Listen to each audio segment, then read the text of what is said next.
O tópico de construção de hotel em Ribanos Isla é um tema muito atual, mirando que tem vários hotéis que querem construir tanto para Riba de Brug como para Bau de Brug. O processo permisso para a construção está largo e que passa toda a inspeção devido, segundo a DOE, promete de uma autorização para um permisso de construção. Hotel ng Ribanos Isla está hopi. Algum tea está pendiente para construção, pero um costa seguro. Petição ng novo para construção de hotel não tem. Até agora aqui nós não temos uma petição nova entregar para um hotel coreano agora aqui. Lo que sim, nós o processo está um processo de hotel, um processo um pouco largo. Normalmente está um processo onde o desenho de hotel toma lugar no exterior, do arquiteto para fora Aruba. E no momento que nós vamos entregar o mapa, segundo optie voorwaarden van de HAIA voor die governo, dan denk ik usa arquitecto local para guardar o mapa dan que vai produzir no exterior, tá cumprir com de bisa botinha vertaalslag para código de nos conhecemos Aruba, nos bouwen en woningverordening. No momento que essa SOD ainda tem caminho largo como ser passa de inspeção. Porque 30 se nós também mandamos bastante comissão.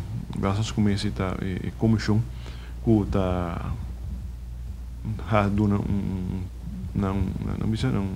ponto de vista da parte estética do desenho. Se está passa em vecindário e parar o mês está bonita. Vamos dizer agora que se a comissão de estética visa que está apto, está ok. Ora que dentro zeker nós bij de afdeling back naturalmente está bij para nós temos aqui aspecto de segurança de candela, brandveiligheid.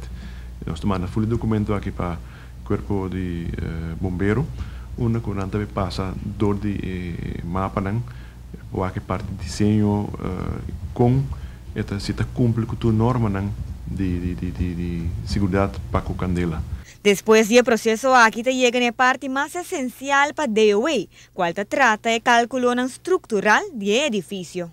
E dan tem de ponto dolor mais grande que nós temos, quando nós temos para cálculo estrutural, da klop que tekenen e wat se loke na design da cumpre com as normas. E sai da ons kabe que e também passa para a parte jurídica, dan também check rooilijnen, toda outra parte artículo, parte de altura, parte de density, parte de parkeerplaats, quanto mister, parte dan de desenho, de conexão, arriba caminho, riolering, tudo isso é do sociedade. No momento está cumprido todo o requisito aí, e agora aí nós está cumprido o requisito, está cumprido a lei. Automaticamente nós temos que dar bouwvergunning. O processo em verdade está largo, pero começar a cumprir com ele segundo nos leiram. Para notícia, boa noite, a mitad Simon.